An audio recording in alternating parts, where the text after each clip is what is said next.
What's going on, guys? We're finally back in Christchurch to see Colin and the team at Kustom Kolors. We're catching up with the E21 Group 5 build.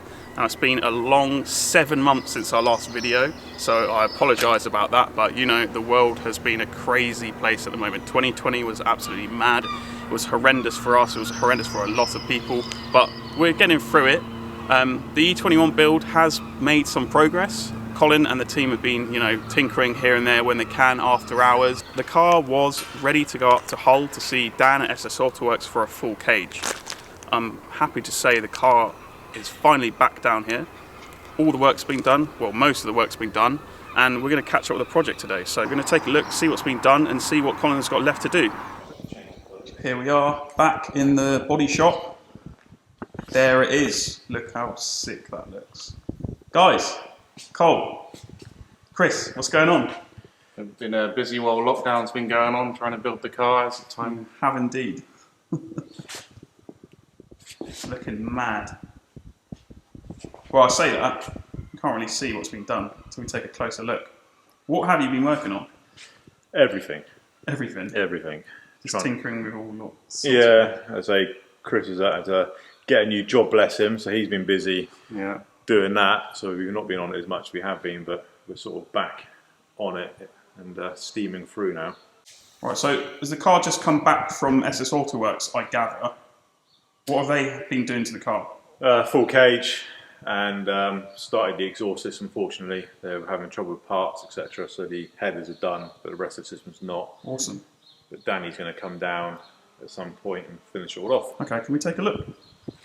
Let's see how easily this comes apart. That looks light. 5 kilograms on the bonnet, and then the whole front is 7. And does this whole thing come up as one piece? It will for now, but once it's done properly, it will be all separate.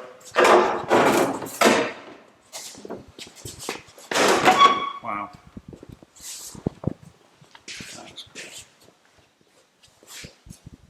So what's going on here, Chris? We're just trying to do the tubular front end, and they're trying to work out what supports we do, how to bring the tubular front end into the suspension, and make it all look right, and carry the body kit as best we can, really. So how did you go about working out how this is going to look? It looks like it just takes the shape of the bumper. We're trying to get the pipe work basically underneath the bumper to carry the weight of the bumper, so it all supports it and carries it as best we can, really. Right. Nice work. So there's still quite a bit to do, obviously. Yeah, it's still a lot to do, really. Yeah, we need to crack on with it.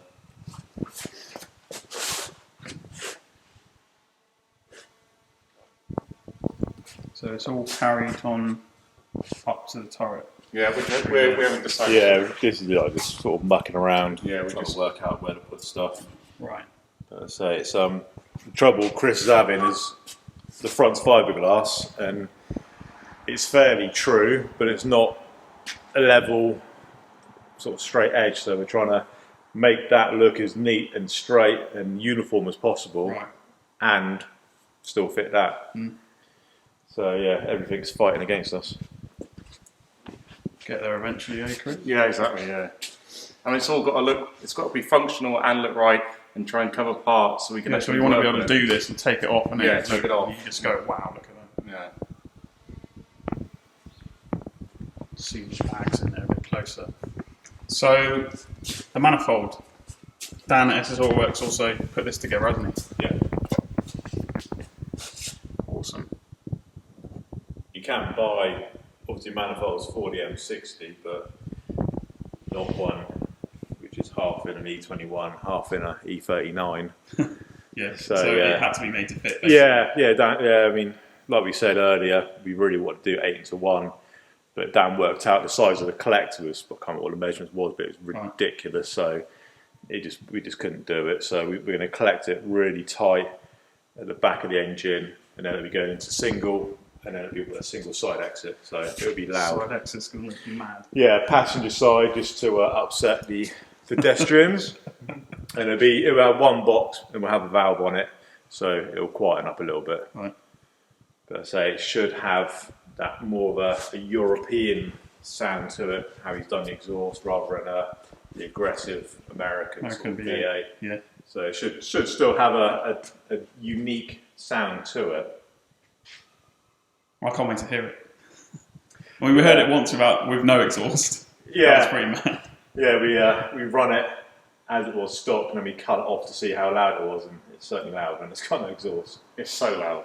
I think you would definitely. Yeah. So Chris is itching to get the block pulled so he can bench run it. Yeah, what are you going to do with the engine once it's out, Chris? What's the plan? We're going to get it out onto a purpose-made stand, and then we're going to get the engine run up and working as best we can, and then we're going to start taking the engine apart to dress it up nice and work out what parts we don't need. We're going to get rid of all the plastic, and we're going to get rid of all the breather system and try and tidy up the inlet manifold system, and then probably put a single belt on the front because we've ditched the aircon, and then maybe go electric power steering, see what we're thinking. Yeah, that'd be cool, wouldn't it? And then put remote oil filter and paint the rocker covers and everything, just to make it all look dressed nice.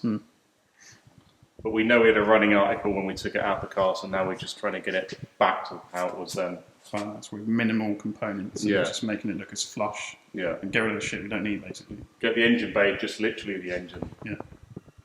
Awesome. So yeah, the interior is looking pretty mad, Cole.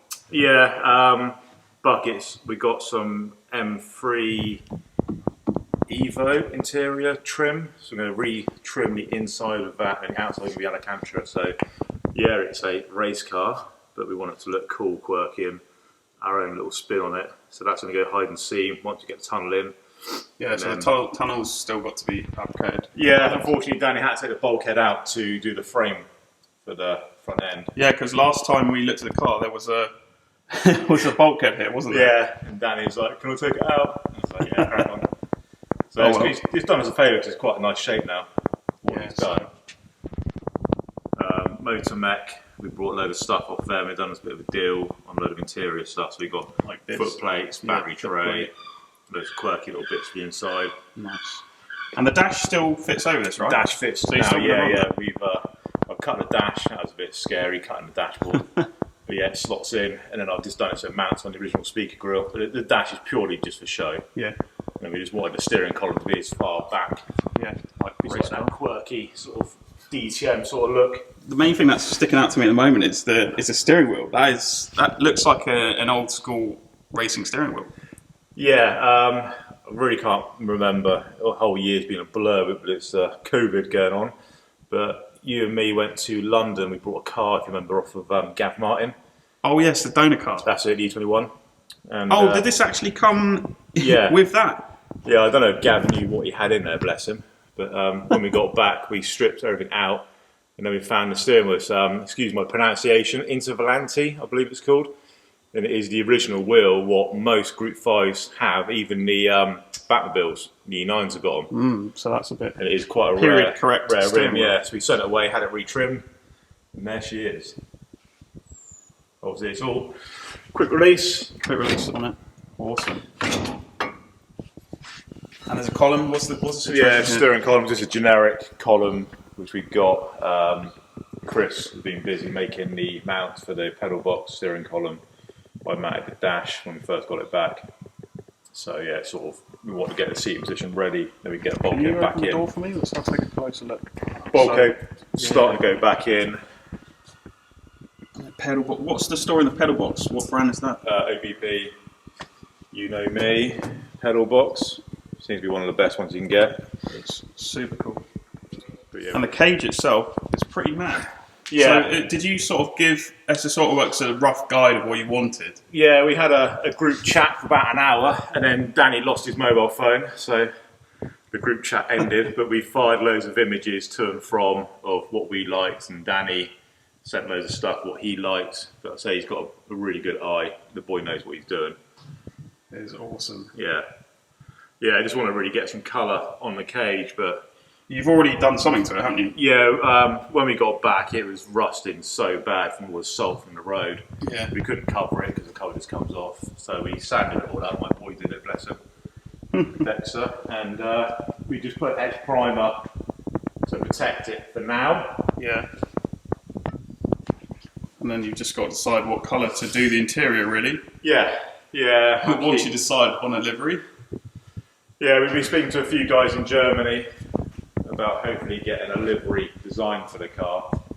But being as we're a body shop, I want it painted, I don't want to wrap. And yeah, that's the whole idea of this car. Exactly. I think you want to show off your paint skills. That's your paint shop, I mean, so why not? It can't be too mental because we've still got to try and mask it and do it. But yeah, we're trying to get something sorted out with the boys in Germany. Hopefully we're having a bit of a communication issue. My German's not too good and their English isn't good, but we're getting there. So obviously a few videos ago we showed the fact that you had to sort of raise the turrets to fit the air kit we had, or the air struts. Yeah. So I see the cage has been tied into all that, which is super nice. Yeah, if you look at original Group 5, the turrets are not too dissimilar to this. They actually come out the shelf. Okay. As are a little bit higher because we are running the E39 running gear. Yep. And Airlift provided us with a complete E39 kit. Mm-hmm. So we don't want to modify anything. We know it's good kit, we know it's good suspension, and it works. So we're making the car work with what Airlift have given us. Yeah. So that's why they come out. But it's got that cool look about it. And that's similar up front, isn't it? Yeah, so we'll the take front, a look at that in a minute. Front has all been tied into the chassis rails, and again full E39 Airlift front end. You can see all SS AUTOWERKS work here. So can you just talk to me a little bit about this and Yeah, we brought a E39 and completely broke the car. Originally we were talking about using the chassis, hanging the body over it, waste of time, so we built the chassis for it, as you know from the previous videos. We made a framework off the original car to actually keep the geometry where everything goes, and then transfer the frame to here, tacked it on. So if you look back through some of the videos, you'll see this awful looking framework. It was purely for data points. Yeah, it was a temporary solution. Yeah, so then when Danny took it up, he then worked his magic, made the whole front end, it's all TIG welded. Tom, who works with him, has a E39 M5, so that was quite handy. They sort of cross-reference the point between the two. And surprisingly, Dan said it is actually pretty square. He said it is pretty bang on, really, so which is very relieving. Got an airlift strut in there temporarily as well, just to see how it all. Yeah, started mocking the airlift, checking how she goes. Started panelling in the actual frames. They're going to be just literally tack welded, bonded, and then painted, just to stop the spray coming up.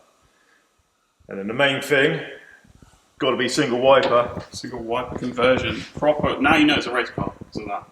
So the M60 lump, is that going to come back out the car? Because obviously, I don't think you've touched it really. No, since it literally hoiked it out. We run the car for a few weeks, so we know it's a good motor. 80,000 miles, I think it was. Yeah, I drove it home. It was manual, 6-speed. So yeah, we know the motor's good. We've not taken it out yet. Obviously, Dan needed it in to make the headers, which you can just see through. The headers are amazing. We wanted to go 8-1, but we just have not got the room. Hindsight, we would have not used the subframe, we would have put the engine right back and changed loads of stuff on it, but it was sort of a learning curve. We've never done anything like this before. So then the engine, once we've got the front finished, we can take out, and then Chris is going to strip the engine down, run it on a bench, and we can actually wire it and run it out of the car. Right. So we know it, I mean, we know it works, but we need to make a loom and have it running. Then we're going to try and simplify it as much as we can, get rid of the power steering, aircon, remote oil, and then we're going to try and remove all of the wires from the top of the engine and then hide everything at the back.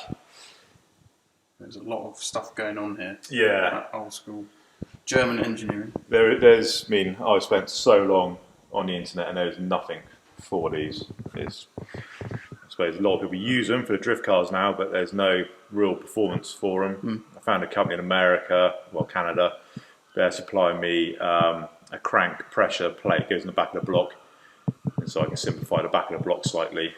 It's cheaper to buy it than to try and make it, and it's a real nice bit of kit. They have remote oil anyway, but we'll be ditching that and then running a decent sort of oil cooler and remote oil filter. We can hide out of the way. Awesome. The power steering down the bottom will come off. I found a guy which has done it before, so I know what belts to use. I think it's for Honda, of all cars. Oh, really? Yeah, Honda, I think it's Odyssey or something. And then a different tensioner, and then we can run no pulley on the bottom. So the only thing the engine will drive will be the alternator. And then we've got an electric power steering pump. Right. So we're going to be running that hopefully somewhere in the corner, hidden out of the way. Then that'll be our power steering, because it's going to be quite a heavy old girl on the front still. We're not sure what we're going to do with the slam panel yet. Obviously we've got all the data points for the grills, headlights, etc. But we don't really want to use it. We want to make our own one or modify this and trim it back as much as possible. I have got a complete front end brand new for an E21, but yeah, I think we took a look at that in one of the previous yeah, videos. I don't really want to use it. No. Lucy, as everyone knows, has got an E21, and if anything ever happens to that, we can't buy bits. We can buy some bits, but Whereas this is a race car, so Yeah. you can pretty much fabricate what you need to. that's it. So we'll Totally. probably concoct something. So are you going to run twin headlights or single headlights? Have you decided yet? We've got both sets of grills. We've got twins and singles.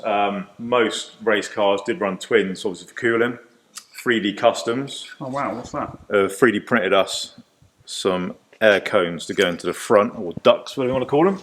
So they'll be literally bonded into there. So we'll be running Wow. one stock light and then 2 cones. That's then going we'll to be look badass. putting a ducting into it. Yeah. Typically, you can buy one off the shelf for an E30, and you can't buy one for an E21. Yeah, but that just goes to show how like custom this project is. Like, Yeah, totally. Yeah, I mean, we were looking at online, and people had done it obviously on the race cars. So got in touch with a friend of ours, 3D Customs, Very cool. and he made 2 up for us. So wheel-wise, we're still. What's going on with the wheels? Have they been ordered yet? Jason at Rotorform is, as we speak, designing us a set of wheels. So after lots of head scratching, measuring, and trying to work out what the hell measurements are. Yeah, obviously because it's an E39 chassis.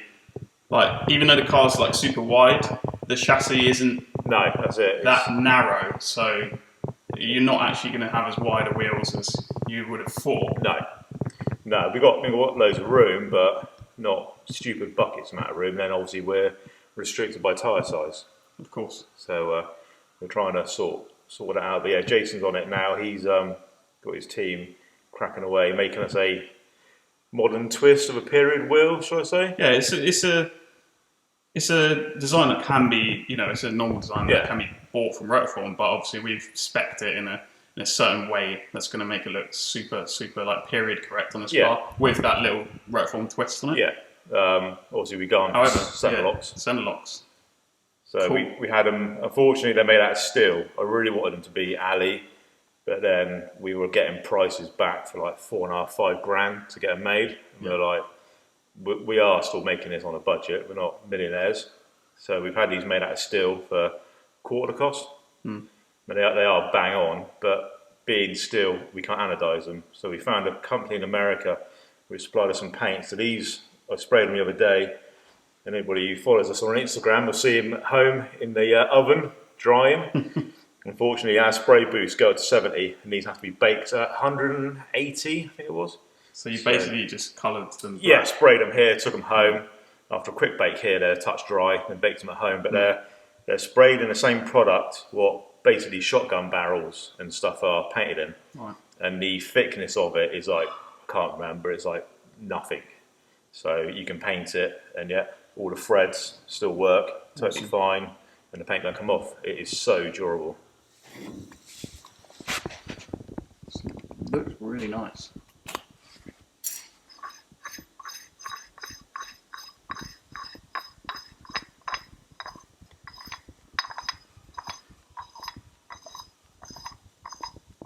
That is a long thread. There we go.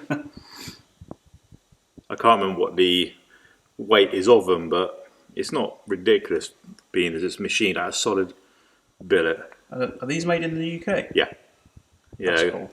Made up in Donny way.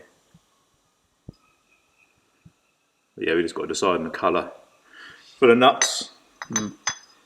So the rear kit is looking a lot better fitment wise. Yeah, it's nearly there. It's not meant to be nice. It was a race car. It is a copy of the original kit. The guy which made it for us in Germany actually had access to an original car. So these are moulds from original car, apart from one wing, because one was missing. So these are from another company, and they're pretty horrendous. So we're trying to make them fit, but all the edges, basically, if you look at original car, the edges are horrendous. We've lengthened the edges about 5 mil to try and take the shut line. Right.